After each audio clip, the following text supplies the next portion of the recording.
I'm Julian Rogers with the very latest Climate Guardian update on COP28. Well, Caribbean leaders called on the world's developed nations to recognize the threat of climate change to their very existence as small developing countries. They point to the region's vulnerabilities and efforts to become resilient in the face of dramatic changes in the weather and the impact on people and property. Appearing at COP28, the leaders included Gaston Brown of Antigua and Barbuda, the host country of the next alliance of small island developing states, calling for a sharing of the profits made by energy companies to help SIDS deal with the impact of the climate crisis. The smallest contributors to global CO2 emissions, yet among the hardest hit by climate catastrophes. This is not just an environmental crisis. It is a glaring testament to a world where profits are prioritized over people and planet. It is a world where oil and gas conglomerates, shielded by the power of wealthy nations, continue to reap astronomical profits, while the survival of nations like ours hangs in the balance. If we breach the 1.5 degrees threshold, the consequences will be catastrophic, not just for small island states, but for the entire planet. The weapons of mass destruction of our time are not explosive devices, but rising temperatures, scorching droughts, and relentless sea level rise, all consequences of unchecked avarice and apathy.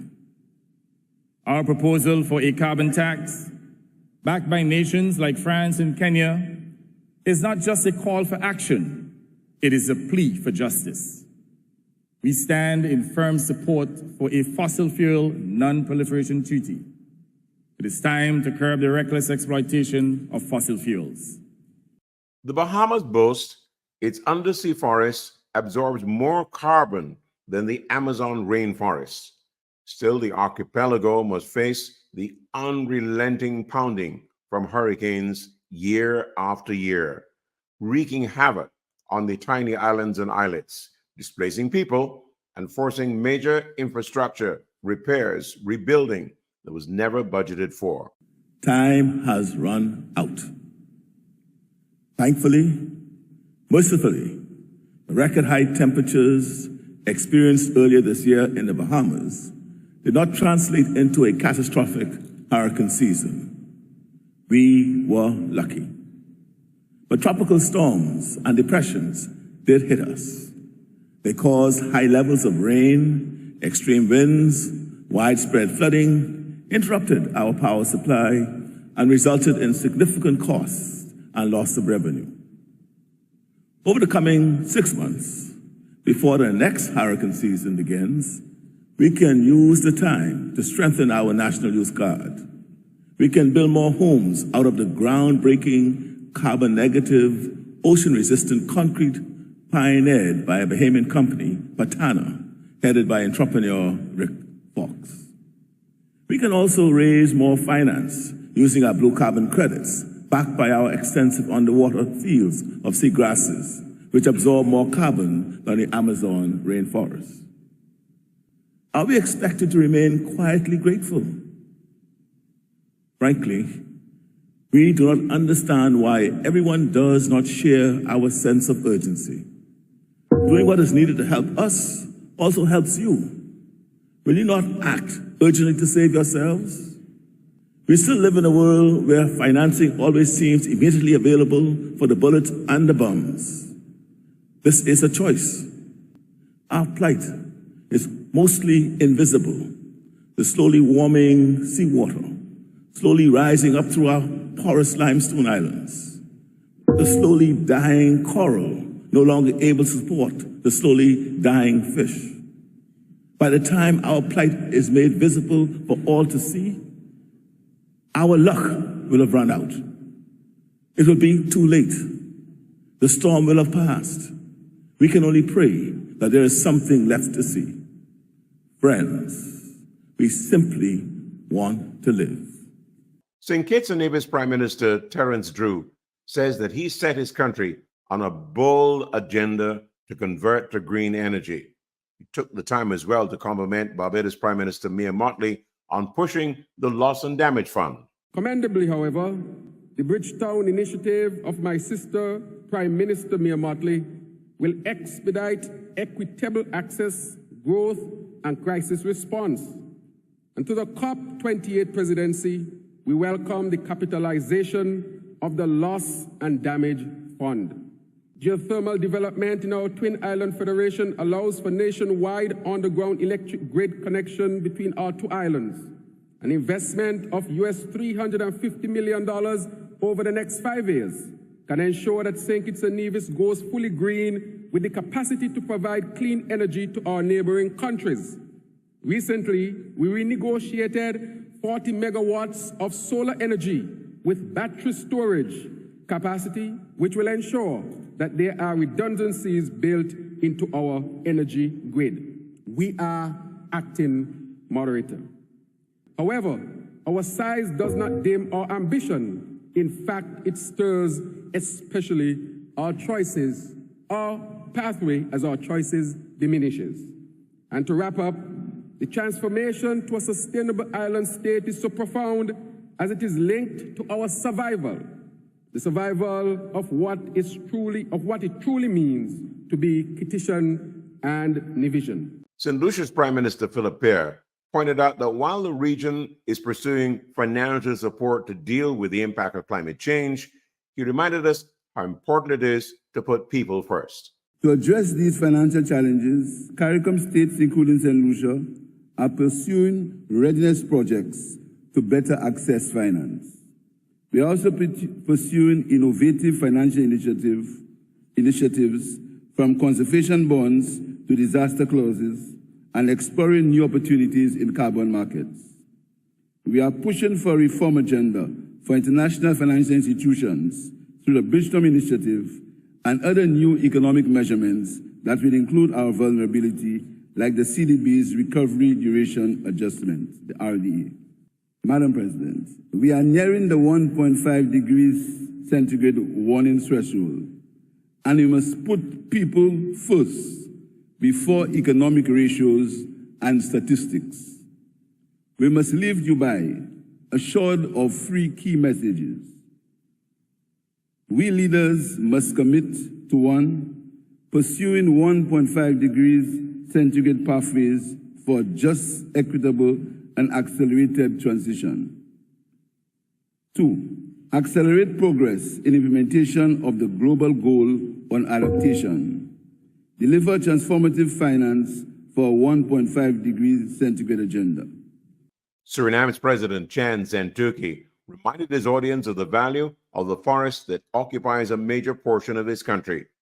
He says they're putting greater emphasis on its stewardship at a time when they are about to take advantage of their newly discovered oil resources. As part of the 8 Amazonian countries united in the Amazon Cooperation Treaty Organization, ACTO, we are also committed to fight deforestation of the Amazon region. My country and people are forced to adapt to extreme dry and wet weather events which cause losses and damages. At the same time, we must respond to the legitimate demands of our population for economic development and diversification. This we do through a balanced approach consisting of developing the natural resources through environmental-friendly strategy, by sustainable forest management and active protection of biodiversity, and also by continued transition to green energy and other green innovations and technologies. The recently announced offshore oil and other economic developments in Suriname will be developed on this basis, contributing to the energy security for the world. We are committed and confident that we will remain carbon negative, and let that be very clear. Ghana's Vice President Barrett Jagdeo focused on the value of the forest that occupies some 86% of that country. But he stressed that the value of the carbon taxes earned by Guyana is being deployed in the interests of the indigenous people of that country. We believe in Guyana that the only way in the long term that we'd be able to preserve forests is to have a model that has several elements. So in our case, we believe that there are 4 important elements to the model that we launched in 2008 and we recently updated. First of all, forests have to be integrated into a national development strategy. Secondly, the solution has to be a jurisdictional scale solution. Thirdly, indigenous people and those who live in the forest have to be part of the solution.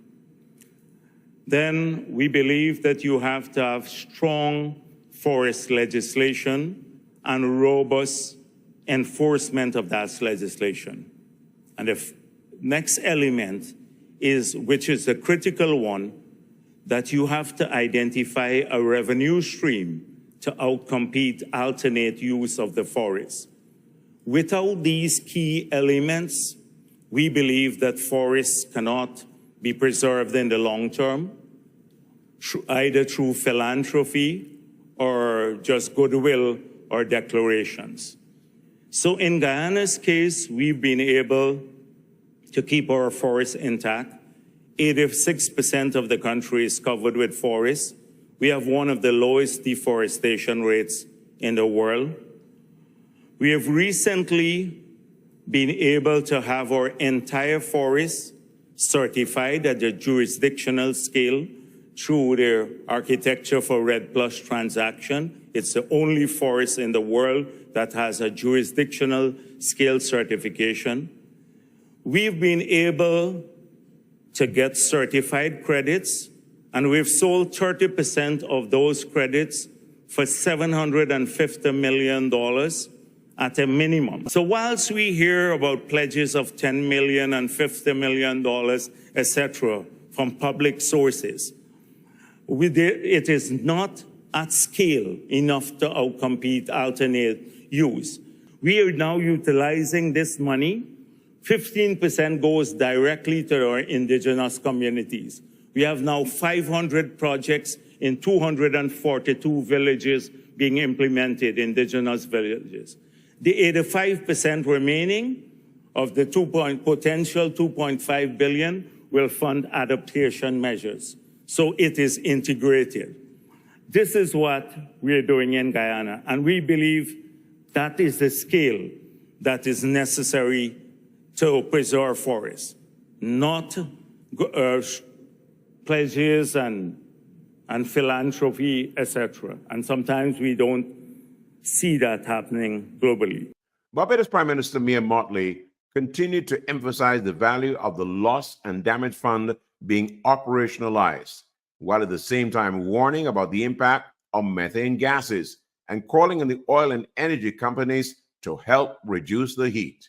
The recognition that loss and damage alone, however, is only a part of the equation, because for every dollar that we spend before disaster, we can save $7 in damage and indeed in loss of lives. And we continue to need significant funds for adaptation for countries that simply will not be met unless there's a different approach to how we address both the capitalization of the international financial institutions, the commitment of countries, and indeed the recognition that non-state actors and individuals need to come to the table to add to the capitalization. If not, we will not make it possible for countries to access the funds necessary to avoid the damage. The reality is that the global methane agreement that the world needs to see has not yet come. And while we are seeing countries move towards greater regulation, we need to be able to have concrete action with respect to the controlling of methane, largely because its damage in the near term is far greater than even CO2. Where is it going to be found for the progress to be made and to avoid the tipping point? We need oil and gas companies to agree to fix the leaks in their pipelines and to ensure that they also stop the flaring. The bottom line is that there have been voluntary commitments, but that has not gotten us very far. We need strong regulation and compliance to ensure that we can minimize the extent to which that continues to lead and hurl the world into hotter temperatures. The science must be simple. To turn down the heat, you simply have to turn down the methane. And until we accept that, we will go over a tipping point. Secondly, we need to change our attitude towards access to capital. And I'm not going to say, I'm tired saying it. Long-term capital is needed in order to be able to stop us from being able to choose or force us from having to choose between people and planet. The Bridgetown Initiative, the Paris Plan for Action, all of it sets out that these are tipping points that we need to pass.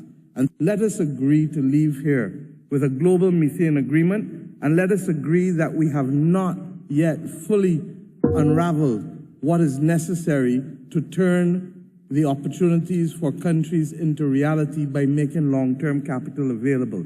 We need new players at the table in terms of the insurance companies and in terms of the credit rating agencies and the bank regulators.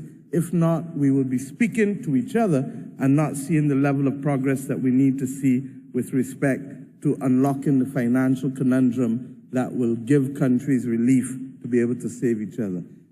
I'm Julian Rogers with the very latest COP28 report from Climate Guardian. We'll continue to bring you the very latest developments from Dubai.